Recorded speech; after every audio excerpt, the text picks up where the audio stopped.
Hello, everyone. Thank you for coming to tonight's webinar on dental career paths. And this is hosted by the Pennsylvania Dental Association. So first, I will go over the schedule for tonight's webinar. Each PDA member will give an introduction of themselves, their current position, how they decided their path, their experience and journey, pros and cons they faced, challenges they faced, and what they wish they knew sooner. And then there were some pre-submitted questions, so we will start with them, and then additional questions from you guys, and then we'll go over the mentoring program and post-event survey. So firstly, I am Amanda Bender. I am the membership coordinator for PDA and staff liaison to the PA dental schools. And Dr. Lauren Yap, you can start. Good evening, everyone. Thank you so much for joining us. My name is Lauren Yap. I am currently part-time faculty at the University of Pennsylvania School of Dental Medicine in the pediatric program, working with both the pre-doctoral students and the residents, as well as in part-time faculty practice. I decided my path kind of in a long-winded way. So I finished college and I was a math teacher for 2 years and then went into dentistry. I finished from Temple University's DMD MPH program and then went off to Hawaii to do an AEGD. Through that experience, as well as my time at Temple, I realized that I loved working with children, and maybe I should have realized that sooner after being a teacher, but it took me a while to kind of find that footing, and now I can't imagine, not being a pediatric dentist. One of the things that I wish I knew sooner was just to kind of trust the process. Every person's journey and pathway is different. And I used to think to myself, I wish I had figured out I wanted to do pediatric dentistry sooner. But if I had never done my AEGD in Hawaii, I would have never learned so many of the different skills that I get to use now, both as a practitioner as well as a teacher. So thank you again for having me on here. Hi, everyone. My name is Rupali Kulkarni. I am an oral medicine specialist, and I'm actually standing full-time faculty at the University of Pennsylvania School of Dental Medicine. I also serve as the assistant director of our residency program. I take on a couple different roles. I work in the Center for Integrative Global Oral Health as a scholar, and I actually am also on staff at Christiana Care Hospital's general practice residency program in Wilmington. So I have a lot going on, and it all sort of surrounds academics. And when I first thought about dentistry, I actually thought about being a dentist since I was 7 years old. I was one of those people that just knew. And when I decided to come to Penn for dental school, that's where I did my dental training. I was fortunate enough to do a dual degree program where I also got my Master of Public Health degree. I knew nothing about oral medicine. I didn't even know it existed as a specialty when I got to Penn. And I built such good relationships with my mentors and my colleagues. And this is the interesting part. When I was deciding what to specialize in, it came down to pros or oral med, which sounds like completely opposite, but it requires your brain in a different way. It's like always putting a puzzle together and sort of going from point A to point B with a lot of complexity. And that's what I really liked about both of the specialties. But when I saw that I could work in a hospital setting and really bring in my passion for public health, I ended up pursuing a residency program at Penn. It was a 2-year program in oral medicine, hospital-based, and I now actually practice within the hospital system as well. Something I wish that I had known before was that it's okay as a new dentist to pursue academics. I think one of the first questions I got when I went to my first IDEA meeting was, do you ever have imposter syndrome? And I said, the great thing about academics is we're all always learning, and that's why we call it practice. And so it is so rewarding working with students, residents, with my colleagues, and sort of combining all of my interests of clinical work, teaching, and research. So I think that's something I wish I had known sooner, that it's okay to embrace all of your passions and that there's no one right track. And there are multiple ways that you can combine your passions to pursue your dreams. Thank you.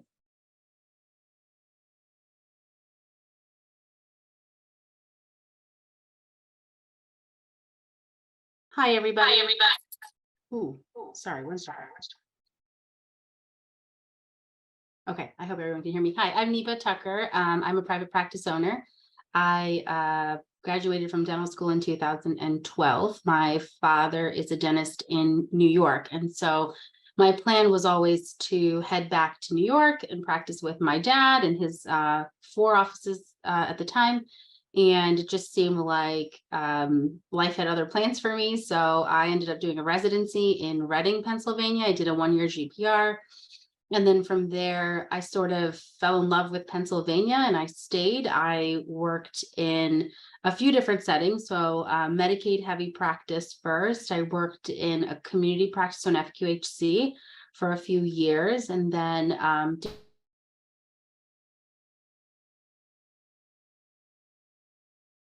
a dentist passed away a little bit suddenly and she needed some help. So I moved out to rural Pennsylvania, north central Pennsylvania, and I practiced in her office for almost 3 years. And that was definitely not what I thought I was going to do, but I ended up really falling in love with Pennsylvania, the people here, and I stayed. So I worked for her for 3 years, and that was a very large practice with 4 to 6 hygienists, 10 operatories, a full-time denture technician in-house.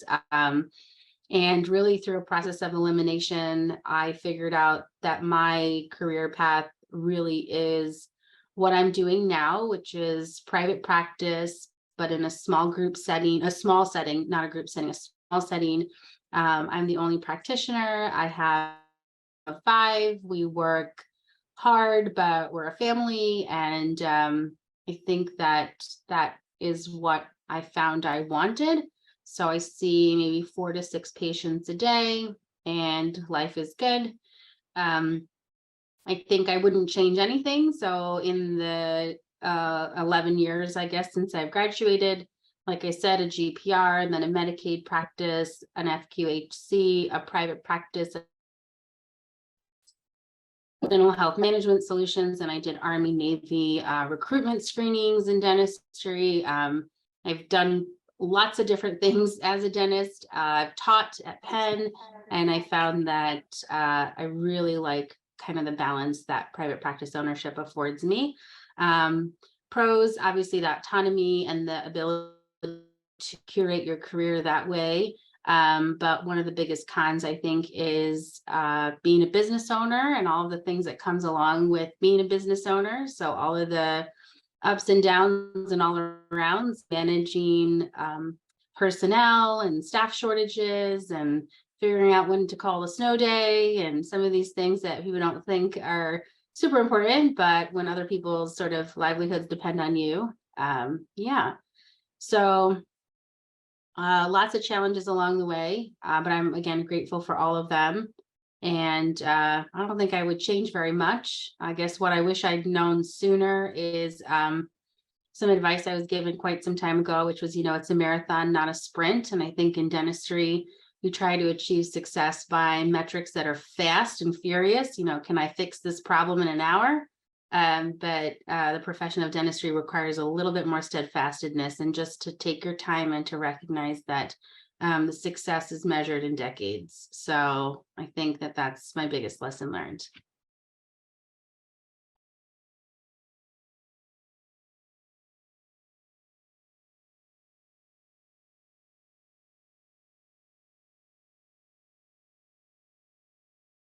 Dr. Mancini, you're up next.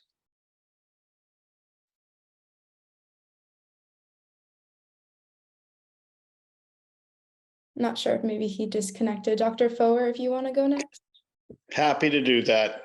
So, Dr. CJ Foer, I'm maybe the oldest person in this group. I started wanting to be a dentist at 6, so I beat one of our mentor doctors by 1 year. My father was a dentist, so I was having my teeth cleaned and looked up into my father's face and decided I wanted to be a dentist. I noticed that I'm listed as a DSO owner, which I am currently, but I definitely think of myself more as a dentist. I've been a dentist for 40 years. I started out in private practice, spent my entire life in a group practice, was acquired by Heartland Dental in 2011.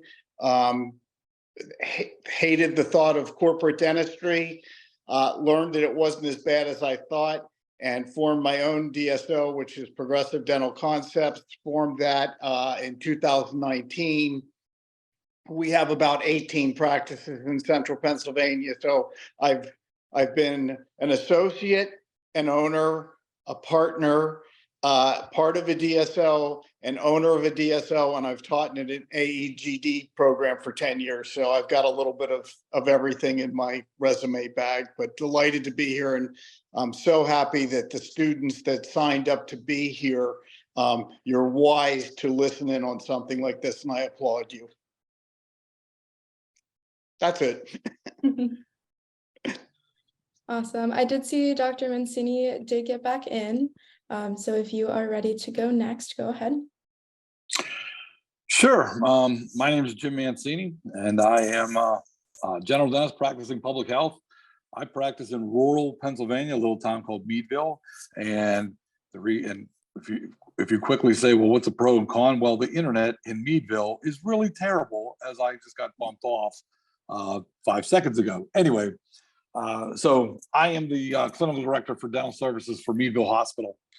Meadville Hospital has a dental center called Meadville Dental Center. We work within the hospital system as well as a public health, not an FQHC, but a rural health center in Pennsylvania. We see mostly Medicaid patients.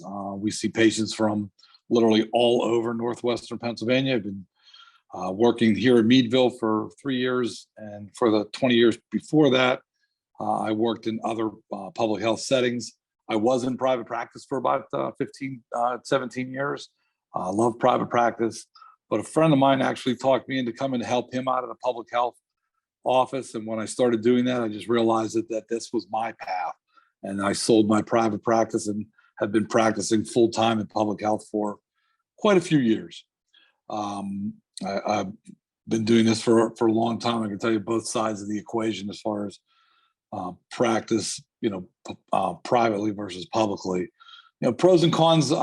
Everybody's already talked about it. I mean, one of the great pros is kind of exactly the opposite of what, or along the same lines of what Nipa was talking about earlier. Is in that, in my world, if something breaks, I pick the phone up and some guy comes and fixes it. When I was in private practice, if something breaks, I've got to fix it. So just for the headache of that alone, it's been fantastic. A lot of other reasons, but mostly I just absolutely enjoy what I do. The challenges that we face is the challenges that anybody in public health faces, across the country, is funding. It's always an issue. You're always, you're always aware of it, and you're always doing whatever you can to, mitigate the lack of funding that exists in public health dentistry. However, if you ask me what I wish I knew sooner, was that public health dentistry actually exists, because I've had a great time in this career, and it's actually where I'm going to end my career in a few years. And I can tell you that when I go, I'll be very happy with what I've done, up till that point. So, any questions about public health, you let me know. Thank you.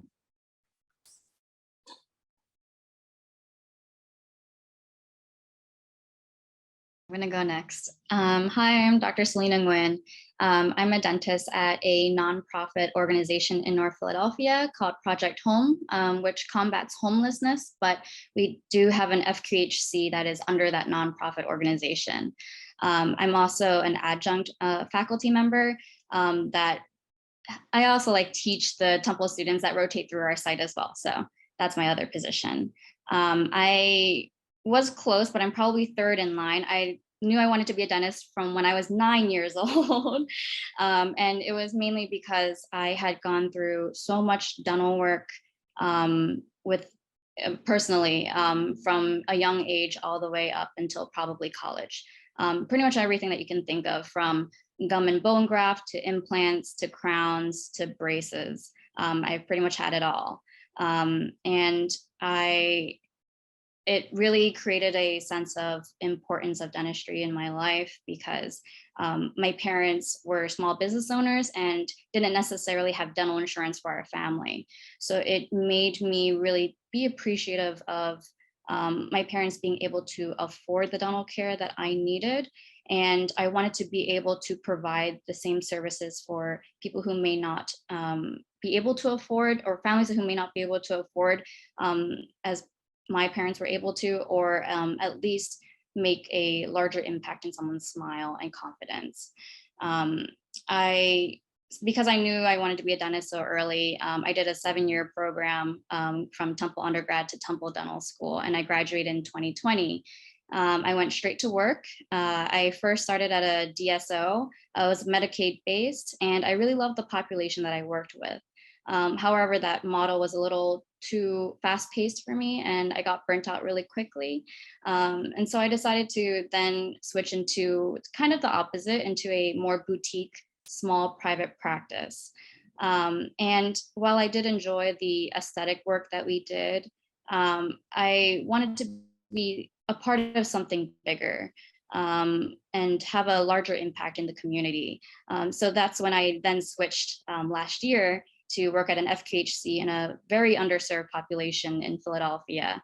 And I absolutely love it. So I work with homeless patients. I work with patients who are going through recovering from substance use disorder, and patients who will travel an hour to just see us because they have nowhere else to go. So it's made my work feel very fulfilled, and I absolutely enjoy it. One thing that I wish I knew sooner was that it's okay to switch jobs, just to find your home, your dental home. I was at this rate, I've been switching jobs every year since I graduated, and it felt, you can get really lost into it. Seeing colleagues that maybe have found their home, their dental home right from the beginning. But I think as long as you find that place where you feel really satisfied with your work, and that you just feel energized every day to be at, it's all worth it. So good evening, everyone. I'm Roosevelt Allen. I'm the Chief Dental Officer at United Concordia, but I also spent about 32 years in the military. And so I've actually got some slides, and maybe it's a military thing. We sort of put slides together when we do some type of briefing or presentation. So I am going to see if I can pull up some slides here. So let's see, where is it?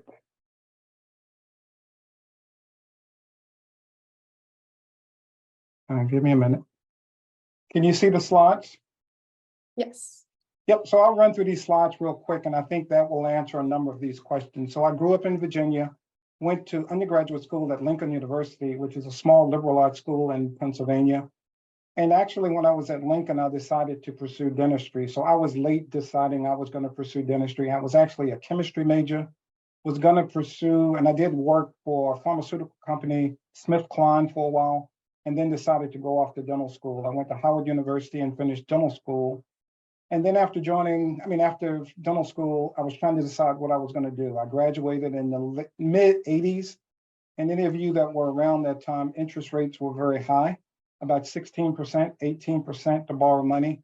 So I decided to actually join the military. Thought I would join for 3 years because of some of the opportunities that they offered, but I ended up staying 32. And so I did some additional training in the military. I did a comprehensive general dentistry residency in Wilford Hall, did some additional training at National Defense University. As you can imagine, I've traveled all over the world being in the military. And in the military, you have sort of 3 options. You can be a clinician, you can be an educator, and you can be a leader. I did a little bit of all 3. I was a clinician for about 17 years. Then I taught in a residency in AEGD for about 5 years. And then I led at various levels. I was commander at squadrons, wings, and at the MATCHCOM level, and I finished up my time at the Pentagon. I have one daughter, she's actually in dental school. She's a D4 at Virginia Commonwealth University and will be joining the military once she finishes. One of my hobbies is I enjoy old cars, so that's an old Volvo you see there. And so this just kind of shows in my military career, I've done a little bit of everything. These are some of the clinical assignments. I've had some deployments. This one on the bottom right is a squadron that I led in Arizona at Davis-Monthan Air Force Base. This one on the top right is when I was a young captain on my way to Senegal, West Africa, and a deployment. And as I mentioned, I spent some time in Saudi Arabia as well. This just kind of shows the various assignments that I did have. I've lived all over the United States, in Louisiana, Texas, Delaware, Arizona, North Dakota, some time in Virginia, as well as Washington, D.C. And then I've spent time in Saudi Arabia. We lived in England for 4 years, spent some time in Turkey, right near the border of Iraq and Syria, some time in Kyrgyzstan, as well as Saudi Arabia. I was also involved in education. One of the assignments I had was at Dover Air Force Base, so I had an opportunity to do forensic dentistry. I've probably done about 70 cases that come into the East Coast Port Mortuary at Dover. And then I was also involved, as I said, in AEGD residency at Langley Air Force Base. And then later on, I had an opportunity to lead at various levels. I've been a hospital commander, a dental squadron commander, and I actually had an opportunity to reach the rank of Major General. So I was a 2-star general when I retired from the Air Force out of the Pentagon. I've worked with other services. I was quite involved in the American Dental Association for a while, and obviously traveled quite a bit on Capitol Hill, working with various senators and congressional people during my tenure. This just kind of shows my transition when I was in the military to civilian. And then once I transitioned to the civilian, I had an opportunity to work for United Concordia Dental. And I would say that I've had so many opportunities with United Concordia. I work with a number of dental schools. I serve on a number of the advisory boards. I'm on Howard's, Temple's, NYU, as well as Harvard School of Dental Medicine, their advisory board. I work with the deans. We also do work, obviously, across the state of Pennsylvania, Pennsylvania Coalition of Oral Health, as well as the Cleft Palate Center in Lancaster. I am on their board and a huge supporter of that initiative. I have an opportunity to give back as well to other schools. We've given out a number of scholarships to Howard University, Meharry School of Dentistry, to Temple. There's obviously a need for workforce development, and there's also a need to focus on underrepresented minorities in the dental profession. And so our company has sort of focused on that quite a bit. And we also give back to the community, whether it's through Team Smiles, Mission of Mercy, or other initiatives that we support. And this just shows some of those initiatives that we supported. As far as the pros and cons, I think in the military, obviously the pros is that there's a lot that you can see. You can travel, you can do different things, clinician, educator, various leaders. But I think the cons are you're constantly moving around. That's very difficult when you have a family and picking up every 3 or 4 years. As far as challenges that I've encountered, I think really not being able to understand maybe what I want to do in life. I still feel like now I don't know what I want to do. If there's something else, I feel like after I've done something for about 3 or 4 years, I'm ready to move on. I do enjoy my time working in the insurance industry. I think I was not even aware that that was a career path until I started working with United Concordia in 2018. But there are lots of opportunities, as I mentioned, to work with various boards, to give back to the community, and to play a role in really just trying to help advance the dental profession. And I think that was my last slide. So I will stop sharing. And I think we turn things back over to you, Amanda. Yes. Okay. So we had some pre-submitted questions, so we will start with these first. First one is, how beneficial is a GPR? Can it result in a higher salary? Well, I will take that. And others may chime in. I truly believe that there's lots of benefits to a GPR or an AEGD. When you're getting ready to graduate from dental school, there is so much that you don't know still. And I think an AEGD or GPR will really help establish that foundation that will help you to continue to be successful in your career, whether you choose to practice as a general dentist or whether you choose to do some specialty training. I think when you're doing a GPR or an AEGD, that will give you an opportunity to sort of maybe hone in on a particular discipline of dentistry that you enjoy doing.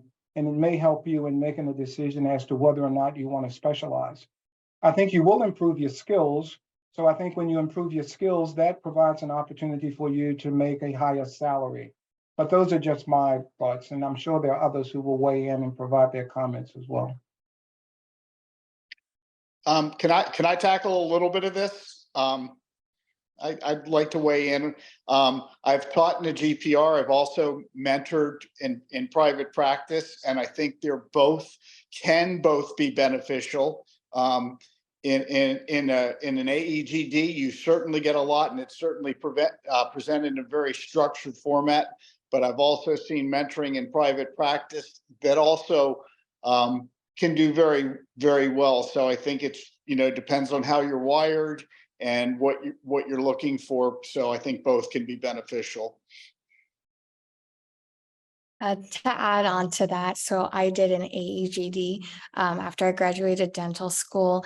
And the three things that I would say that I take away from it, and I share this with the dental students, especially when they're rotating through the pediatric clinic, is that number one is when you're in dental school, your time with your patients is 2-3 hours. And in practice, that's not always feasible. So during that year, you're not worried about production when you're in a GPR or an AEGD. Your focus is solely on yourself, your patient skills, your communication skills with your patients. So it takes that pressure off.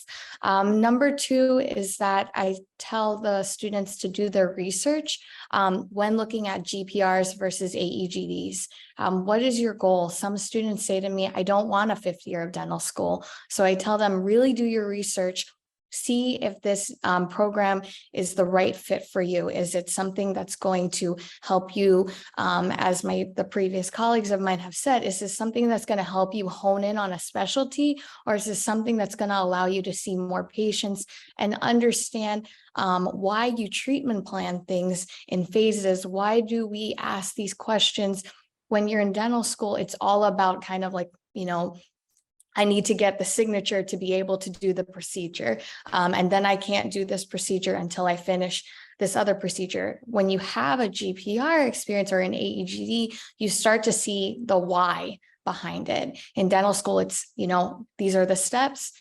I felt like my experience taught me the reasoning behind it and allowed for me to say, okay, this is why we do these things. And that helped me communicate that better with my patient. And essentially efficiency, you learn how to work with an assistant and you learn how to schedule your timing within an appointment. So I can't say enough great things about my experience with my AEGD.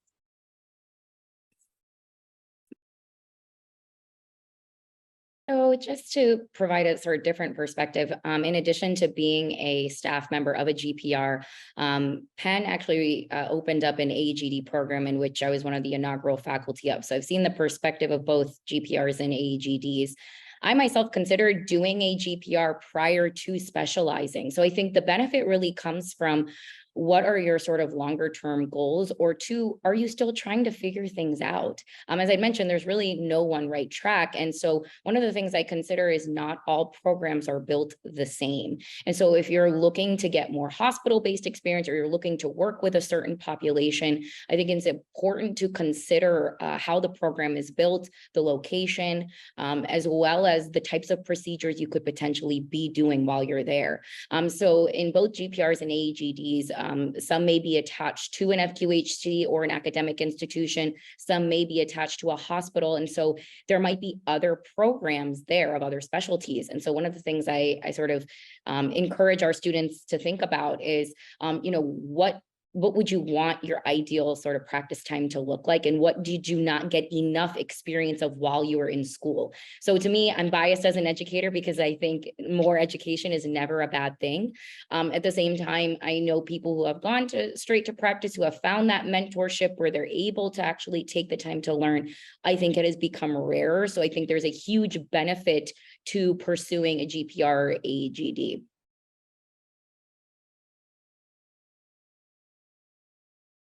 And, Okay. can I throw one in too? Absolutely.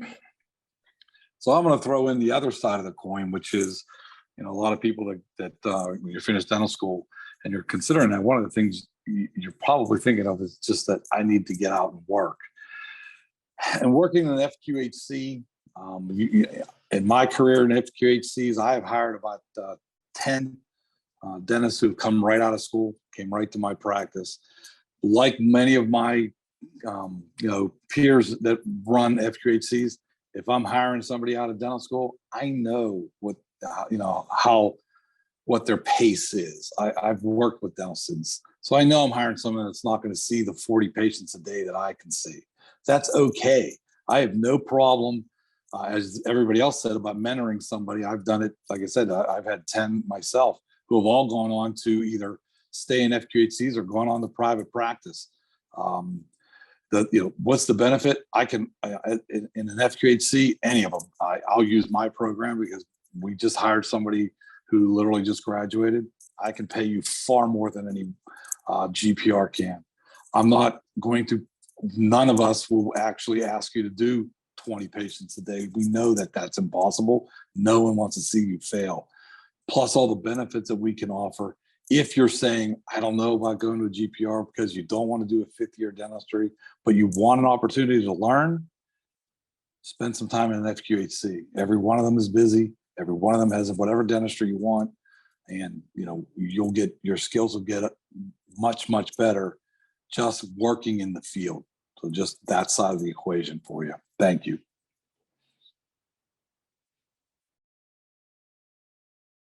Okay, so I'm going to combine two of the questions here. How to set up a private dental office as a fresh graduate, and is having a private practice financially worth it? Is it financially worth it? Yes. How to set it up? However you want. So that is the joy of practice autonomy. It depends on what you're looking to do. I guess my unique perspective comes from, again, my father is a dentist, and I watched him build 4 startups as I was growing up, as I was going through college, even that's when he bought a house and transformed it into his 4th practice. So I got to see what a startup looked like, what the growing pains are, and how you learn and how you grow and how you plumb the darn thing and everything else. And from that, I learned what I didn't want to do. So I acquired an existing practice. So it's one of those things where it can be done at any point. You decide when practice ownership is right, or if it's right for you, and if so, whether acquisition is the right way for you or a startup is right for you. And then there are mentors along the way. Seek out, a group of individuals who you trust, whose opinions you value, and who you view as successful in however metric you define that.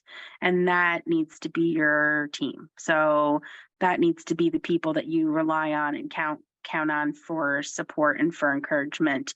There are many steps. And again, like I said, it's a marathon. You'll make mistakes, and that's okay. We'll learn from them and you grow.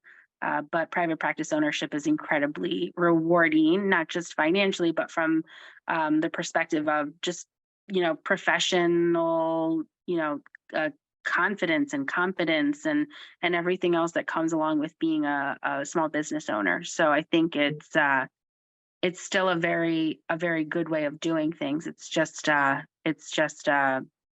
can be an uphill battle at times.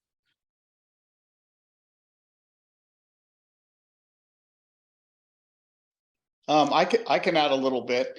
I've been a private practice owner, and I think a private practice owning can be worth it. As someone who's been deeply involved in the business of dentistry, the one thing that I see happening is dentistry is being consolidated. It's certainly being rolled up, whether it be a smaller DSO such as myself or larger DSOs. The one financial consequence of that happening is that you can still do fine in a private practice, but as something that many dentists of my generation looked at a private practice as something you would sell at the end for, to help you with your retirement. The value of an individual practice over the lifetime of younger dentist practice valuations are continuing to go down. I would guess that in 20 to 30 years, that the value of a private practice will be almost zero. So it's a depreciating asset, but you can still make money and do well in private practice. You just better really know what you're doing. And I agree, it's a rewarding thing, but you better know what you're doing.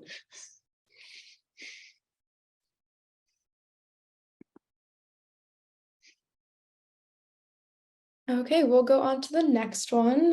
Is working in FQHC job worth it? How do you go about finding an FQHC job? And has anyone done the NHSC loan repayment after graduation? I 100% think working at FQHC is worth it. I've never been happier in the 3 years that I've been out of school than I am at my FQHC. Not only do I still get to enjoy my work as a dentist, but I've also been able to care for a very underserved population in other ways. I've been able to join group sessions for MAT with patients who are recovering from substance use disorder. And I've been able to really reach out to the homeless patients or the patients who are going through transitional housing in my organization. And it's just been really rewarding in that sense. I found my position in particular on Indeed. I'm sure that there are many, there have been other FQHCs that I interviewed at that I also found on just job search applications or websites. I believe that the NOAA site also has a list and a directory of FQHCs that you can also search for too, if you're looking for a particularly like NOAA approved site. I did not do the NHSC loan repayment program just because I didn't decide to work in FQHC until now, but my coworker did, and she's actually in her 3rd year of the 4 years that she's required to serve at a FQHC. I, however, did qualify for a loan repayment program through the Pennsylvania state. So there's 2 loan repayment programs that you can apply for once you work at an FQHC. One is a national loan repayment program, and the other one is like a state-funded loan repayment program. I fortunately applied to and got accepted for the Pennsylvania one, which had a higher reimbursement rate for 2 years of service. So that's what I'm working with right now.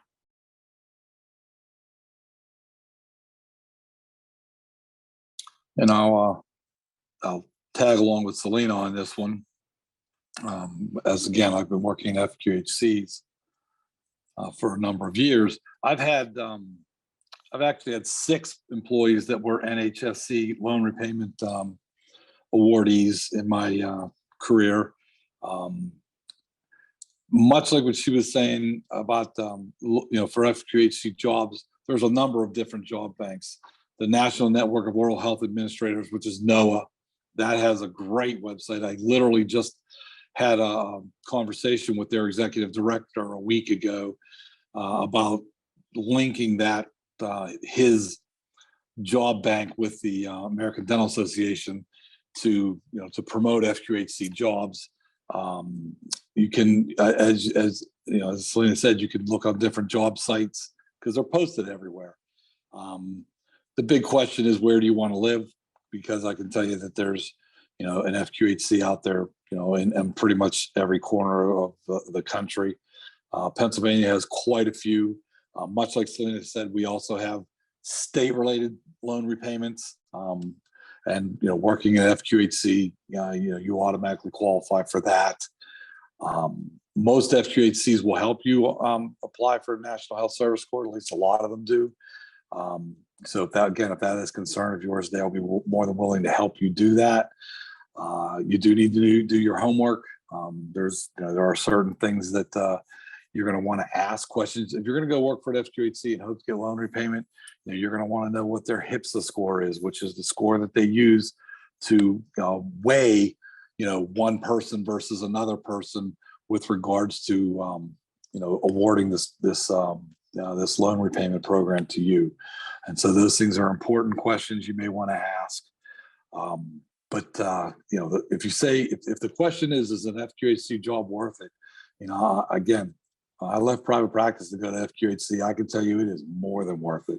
It's been outstanding. I've had a great career, and I can't say anything bad about what I've been doing for the last 20 plus years. So definitely consider it. Thank you.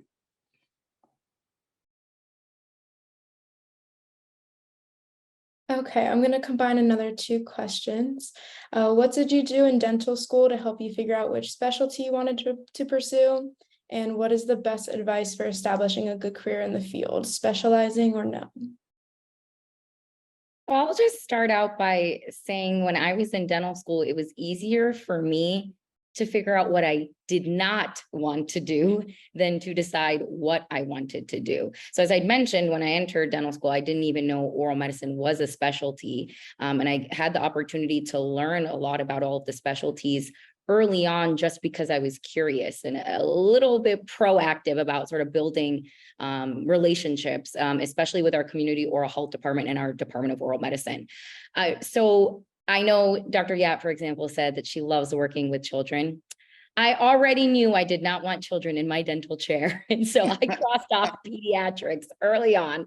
Although as a specialist, I do still see, a small population, but I still see, some children. And the second was thinking about what I wanted my day-to-day to look like, which I had no idea that I could do all of the things I wanted to do. And so I thought about, when I looked at my lifestyle, there are some people, for example, that love the sort of repetition of their procedures, or, they like that sort of structure. I automatically knew I did not want that. So endodontics, it went out. I said, no, I don't want to be an endodontist. And so that sort of helped me, was thinking about what I did not want to do first. And so then I was left with a lot of different options. And so I really, like I said, built a lot of great relationships with the educators at my dental school, my mentors. I took opportunities to get connected with organized dentistry and our alum network. I went out to the community and shadowed, and I talked to people. I asked about their experiences. I learned about their stories. And I think you all joining this panel is a great first step in trying to figure out what you want to do. And so then when it ultimately came to sort of establishing a career and what that really looks like, I had considered practice right away, or I'd considered, even an FQHC, but I fell in love with working with residents and students. And I think that I learned that I have a true passion for teaching. And so I thought to myself, how can I really combine all of my interests, from public health to oral medicine to education? And so that's what ultimately led me to become a full-time faculty member. I think when it comes to good career, I think we all define that sort of metric differently. I had a really philosophical conversation the other day with a few of my friends saying, what does success mean to you? And to me, it really has more to do with joy. And so if there are days that I am more joyful than not, knowing that, I've sort of spent my day either working with my patients or educating, and I can go to sleep knowing that I had this joy, then I feel like that is sort of equivalent to success. And so I think good career can come in many different forms. And clearly from all these panelists, you can tell that they also come from changes. You can start out in one path believing this is what is quote unquote good for you, and then ultimately decide to pursue something else, some other specialty or some other sort of career path or model of practice. So my advice would be to think about the things that you like to do, think about things that you don't like to do, because sometimes that's a little bit easier. And don't be afraid to ask questions and build relationships, because ultimately dentistry is about that community. And so for me, that's what I have found to be good in this profession, is the community that I've built. I would agree with those comments. I think also in dental school, it's very difficult to decide what you do and don't like sometimes because it's an academic environment. I know that when I was in dental school, I did not like oral surgery. And part of it, I think, was because of the professors that I had in dental school. But to be honest, once I started practicing and I started sort of working, I got to love, I started loving oral surgery. And in fact, I actually thought about specializing in it. So I would say to take the opportunity to really practice dentistry, see what it is that you enjoy, and that may be able to help you to make a determination as to whether or not you want to specialize. I would also say recognize or try to decide if that's something you really want to do the rest of your life. Is it something that you're going to get bored with? I think the advantage of being a general dentist, it really does give you an opportunity to do a little bit of everything. But again, you will know what you like doing, what you don't like to do. And if there's something that really sparks a passion in you, I think you will know it. And I would say pursue that. Just to kind of chime in. So for me, I actually went in thinking that I wanted to go into endodontics. Children was not part of my radar at all. But I was very fortunate, just like Dr. Kulkarni had mentioned, that I was able to establish myself with different members within organized dentistry who took me on, who became mentors to me, who formed personal relationships and shared their stories. Quickly learned when I actually had to do endo that I did not like endo at all, and was getting very frustrated. And, you know, for anybody that's out there that's maybe a third year or just starting clinic, it can also be frustrating when your patient doesn't show up. So I subconsciously kept wandering to the pediatric clinic, and I didn't realize it until one of my faculty members kindly said to me, "You're here a lot. So either you like the movies that we're playing, and that's not it because we keep playing only the same 2 movies, or you want to work with kids." And by that point, it was already the end of my 3rd year. And I said, yeah, but you know, I'm too late to the application cycle. And she, along with other mentors, were very kind to me and honest with me and said, it's never too late. It's never too late to establish your career, whether it's right after you graduate, you go into residency, or you go into an FQHC, you just have to find what you're passionate about. And so for me, kind of jumping to the second question about establishing a good career, what excites you? What is your passion? What led you to dentistry? That might be the first question to kind of think about when pursuing, you know, this good career. As Dr. Kulkarni also mentioned, it's very subjective and it's also dynamic.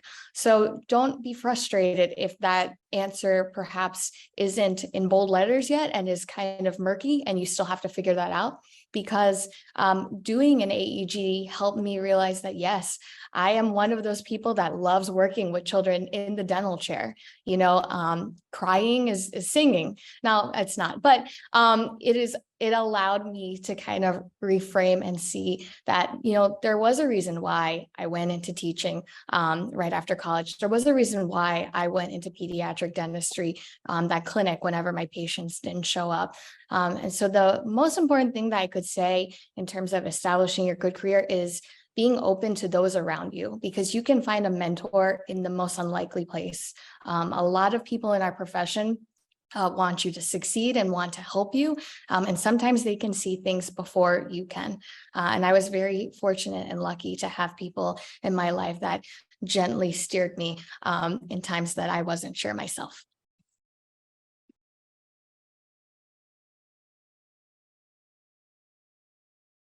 Okay, so this next question is pretty specific. If anyone has any knowledge on requirements for a Canadian dentist practicing in Pennsylvania, feel free to answer. If not, I will connect them to our government relations department.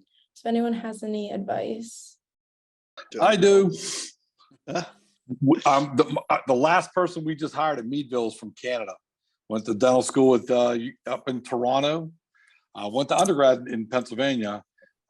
Then she's from Canada, went to undergrad in Pennsylvania, then went back to Canada for for her dental degree, and then got married. Her husband is from Pennsylvania, so moved back to Pennsylvania. I don't, she explained to me what it is that you have to do to get licensure in Pennsylvania. Obviously, you go to the Pennsylvania Pennsylvania Board of Dentistry website, and it will explain to you what you have to do.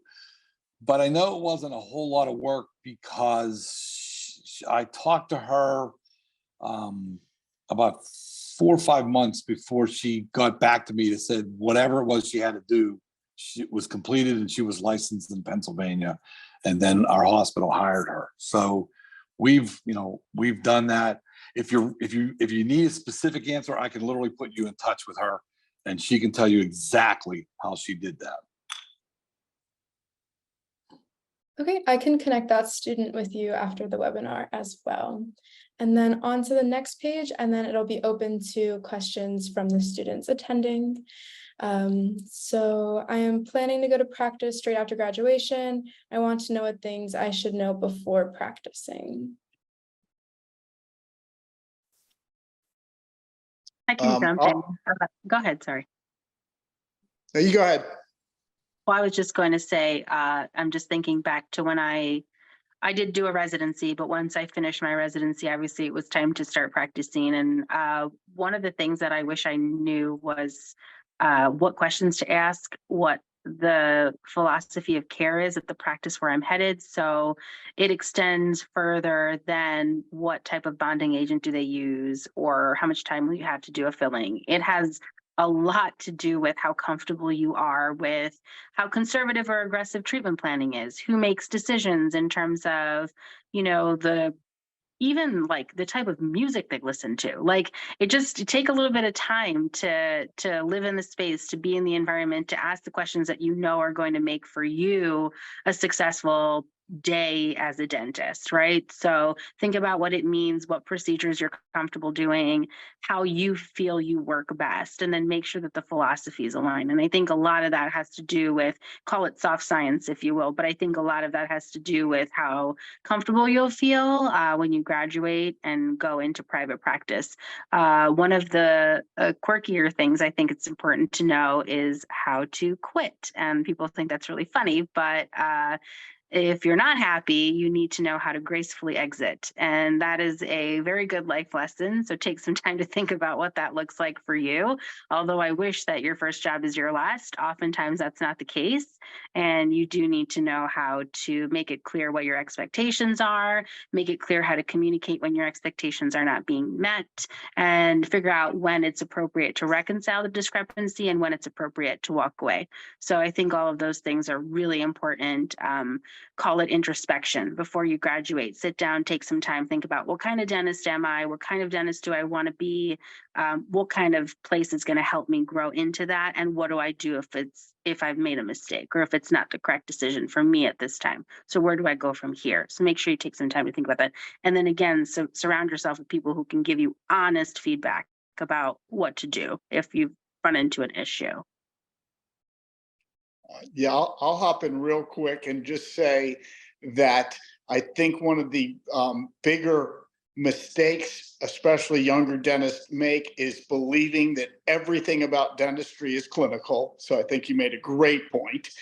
It's not all clinical. I think communication and leadership are not to be underestimated. I always recommend reading the book, Leaders Eat Last. It's a great way to think about that. You're going to be potentially managing a lot of people and learning how to communicate in many different styles to many different personality types. So I think leadership, communication, and clinical skills all are an important part of the mix.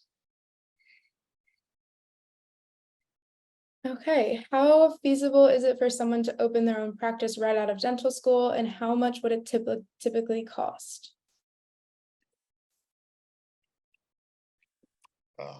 I could try to tackle that one as well. It is feasible. I would say it's difficult. Your drive to want to open your own practice has got to be extremely strong. Your financial position has got to be comfortable. because if you have student loans, I mean, even if you buy a practice, you're going to be paying student loans and paying back the doctor that you bought the practice from. If you start a practice from scratch, I'd still say the minimum amount that would cost would be probably $400,000 to $500,000. So it's a fair amount of money, and it's a lot on the table without having had any mentoring or any training first. I've seen it done, but it's not easy.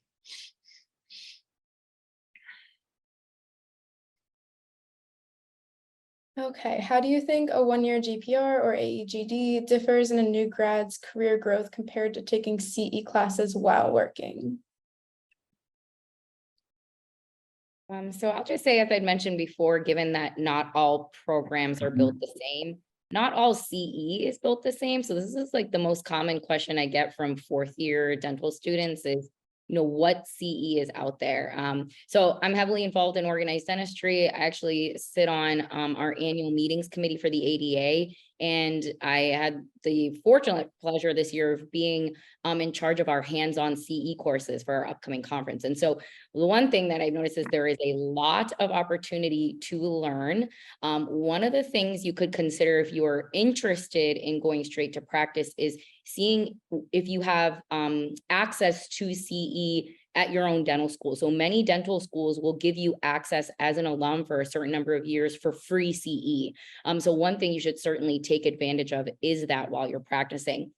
The second is, and this is really where the mentorship piece comes in, is that people can guide you as to if you're really interested in getting more hands-on experience, what hands-on courses are offered, around the country, and which ones are you really going to gain that experience that's longer term.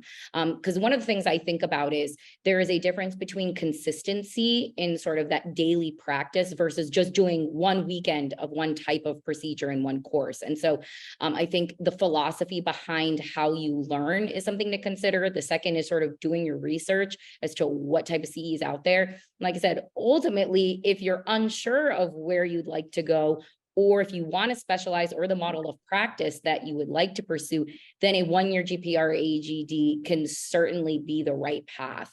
But like I said, if you sort of already know you're interested in, pursuing practice, I think thinking about that mentorship, that relationship building, in addition to doing your research as to sort of what CE is out there, asking mentors and educators about what courses are available, I think you'll be able to curate a little bit more of longer term learning. So we do say we're lifelong learners in dentistry, and I think you're probably aware that you have a CE requirement. No matter what state you go and practice in, you will be required to do CE. So I think there's sort of the presentation of pros and cons to both.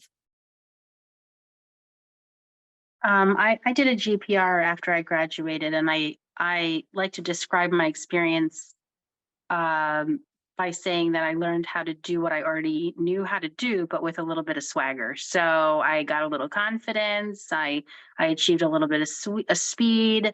I learned how to articulate in layman's terms what I was doing, what the expectations would look like, what the risks and benefits would be. So I was able to just kind of round out what it meant to be a dentist through my GPR. So for me, it was very bread and butter. The GPR that I was not trauma one. I wasn't stitching faces back together. I was doing really good dentistry at a pace that's much more reasonable, for private practice. So that's what I learned in residency.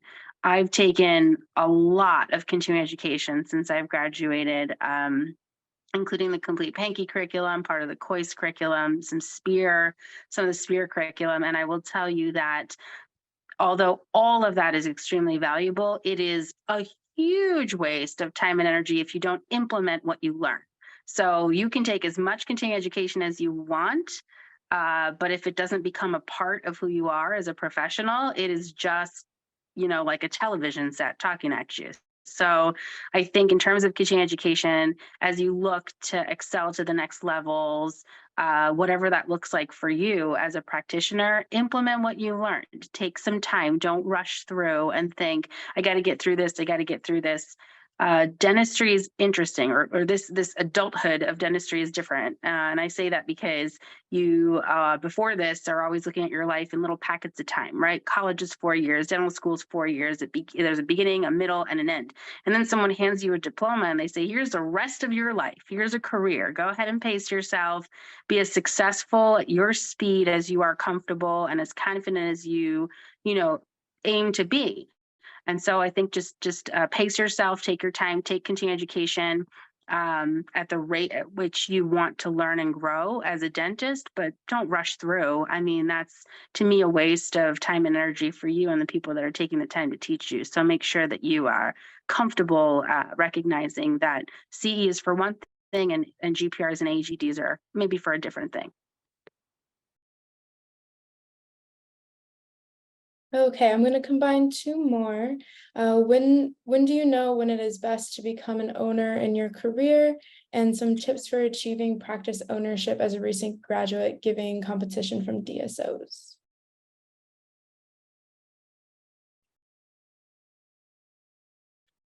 I could jump in. I'm an owner. I'm sorry to take over this question, but I knew that I was ready to become an owner when I started becoming a little bit frustrated with small things in terms of practice management style or things like that. I started having my own ideas about how maybe I'd want to do things differently. So I started feeling a little bit more sturdy on my feet. And I started thinking, well, if I had it my way, maybe I'd try doing this, or maybe I'd try implementing that. And so that to me was the first maybe bow into maybe private practice ownership is right for me and maybe I'm ready. And not that resentful is ever the word, but I started wondering, oh man, it'd be really great if I was able to hang on to the other 65% of, the production for what I've been making and maybe use that to do something better for this business. Right. So for me, I started having a little bit of feeling towards what it would look like, that autonomy of private practice. That took me about 5 years. So I did sort of rattle around in different careers in dentistry for 5 years before I realized, maybe it's time now for me to exert what I've learned, to really manifest what I've seen works best for me in my own career. And then the second question about DSOs, I don't think DSOs are a competition. I think it's an alternative practice model. I think it's a very successful one for many, many people. And I think that it's a fantastic way to address care in America, dental care in America, for those that need it and for those that want to work there. I think it's fantastic. So there's really no, in my opinion, like direct competition. However, if you're a practice owner, like Dr. Forr said, you work a little bit harder. You have to make sure that you stand for something, that you're not, average run-of-the-mill dentist, that you're really taking some time to put yourself aside from the herd, that you're really learning and growing and excelling, and that your target market understands that. And I think if you do that and you stand apart, then you'll be okay. Yeah, I agree. Awesome comment. I think I agree that none of us are competing with each other per se. The one thing that's going to change, and I think it's already starting to change, is that the one thing that the DSOs can do, and so if you're a private practice owner, you're going to have to be able to do, is you have to have time to train your hygienist, to train your front desk, to train your assistants. The interactions, once again, with the community are paramount. So traditionally, especially when I was first starting in private practice, you didn't have to be that good. You have to be that good and more now. You have to be that good and more, and be able to train your team to be that much and more. And that's not a direct competition. It's just a challenge. Okay, I am going to open this up to additional questions from the students who are attending. So I'm going to stop sharing my screen, and feel free to unmute yourselves or type things in the chat as well. I do see a question in the chat here about, are we allowed to reach out to some of the doctors here today? If so, is there a list of contact information for the doctors we can have access to? So if everyone here on the panel is okay with me sharing contact information with the students, I will do so. Absolutely. Okay, perfect. So I will send that out. And then, yeah, if you have any questions, feel free to unmute yourself or type something in the chat and I will read it out loud. Okay, if we don't have any additional questions, I will be sharing contact information with you guys in the post-event email. If you are looking for a mentor, we do have a connections program through our website. You can scan this QR code here or go to padental.org/connections, and we will match you with a mentor based on location, specialty, and practice type. So that is a great option for you to learn more there. And then I will be sending out a post-event survey. The email will be coming from Pennsylvania Dental Association. It'll be a quick 2-minute survey and you'll receive an Amazon e-gift card for filling it out. So be on the lookout for this post-event email. It'll include the dentist here today's contact information as well as this survey. And if there are no additional questions, thank you all for coming tonight and thank you to our wonderful presenters for being here. My email is arb@padental.org, or you can email membership@padental.org to create an account with us or ask any questions.